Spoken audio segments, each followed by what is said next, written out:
What's good, YouTube? I'm back with another video. I do want to voice my opinion on this storyline that I seen on Facebook. So allegedly, a stepfather was texting his 10-year-old stepdaughter some inappropriate text messages, and the child ended up telling her mom. So her mom didn't go to the police. Her mom said she was going to step to the dude to see what was going on. So the stepdad was like, hey, the messages did come from my phone, but it wasn't me.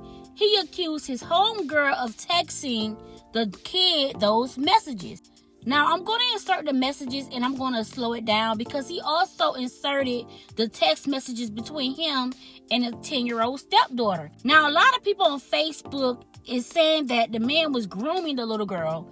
They believe that he was overdoing it in the text messages. Now, the mother also said the same thing. The mother said, you tell me all the time you be bored, and you the only person know that I work at night. So the stepfather was assuming that other people got his password and somebody was texting the stepdaughter from his other device. And the mom was like, who is the other person? That's how the homegirl got involved. So the homegirl got pissed off at the stepfather, and she ended up posting this post on Facebook calling the man a pedo because she said she was a victim herself of SA. Now, the situation is crazy and it's sad at the same time, but you got people on the internet with their public opinions saying that they don't believe the allegations is true because the mom did not call the police. And a lot of people believe the allegations is true. At the end of the day, the mom action does not have anything to do with the allegations. The mom action does not change what he told her daughter. He asked her daughter for some head, and he also said, can I go down on you? A 10-year-old. After that situation with Nazaria Harris, I believe nobody should be out here protecting fucking pedos. Shannon tried to protect her pedo baby daddy. Look what happened. He unalived her niece. Nazaria made claims against Jarvis a year before he unalived her, right? I say a year and a half. Those allegations was dropped because the state of Detroit feel like it was not enough evidence.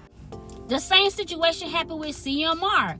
They dropped the allegations because they did not have enough evidence to pursue charges against him. The little girl went to the school and told the school that, hey, my stepdaddy is touching on me. I don't want him to get in trouble, but I want him to stop. State of Florida did their investigation, and that investigation turned out not to be enough evidence to pursue charges against CMR, so the case was closed. Same thing with CJ So Cool. His stepdaughter came out and said that he was making her do things at a young age. They did their investigation. After the investigation, was not enough evidence to pursue charges against him, and that case was dropped.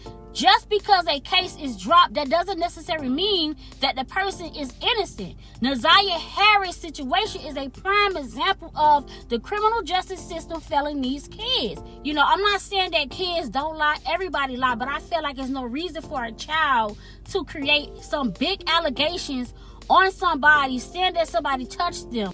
And I'm not ignorant. Yes, people can coach their kids into lying on someone, but when you got text messages coming from his phone, why people believe that the kid is lying? The proof is right there.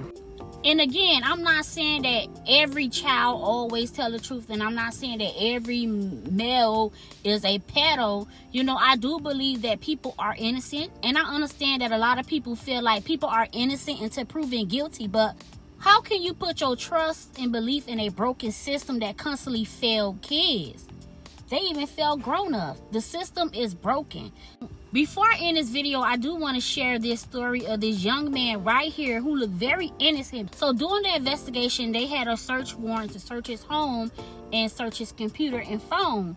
So during the search, they end up downloading a lot of videos off his computer regarding kids doing sexual things to grown people. Not only that, he had text messages in his phone where he was telling his friend that he do want to adopt a little girl age 13 so he could have his way with her and get her pregnant, which is very sick. At the end of the day, y'all gotta stop jumping to conclusion. Y'all gotta stop saying who's a liar, who's not a liar. You know, I'm just gonna tell y'all the truth. I stand with the kids 100%. Y'all gotta stay vigilant and not ignorant. So at the end of the day, y'all tell me what y'all think about this situation. Shot and molested, police say, by her own family members. WDSU reporter Shay O'Connor has the details on this case that crossed state lines and brought some officials to tears. Terrebonne Parish officials could not stress enough the amount of resiliency and strength shown by this 15-year-old girl who is still recovering at a hospital in Texas. And another word I'd mention is called presence of mind. She's an incredible young lady to be able to encounter what she went through and be able to tell our detectives what happened. Terrebonne Sheriff Tim Sonnier and other officials from Louisiana to Texas brought to tears. This is probably one of the most horrific cases I've seen and prosecuted in my 27.5 years as district attorney. Officials say they first learned of the gruesome crimes happening here in Thibodaux to a teenage girl late last month when she and her family were involved in a wreck along I-10 in Baytown, Texas. Maybe that wreck was what brought this to light.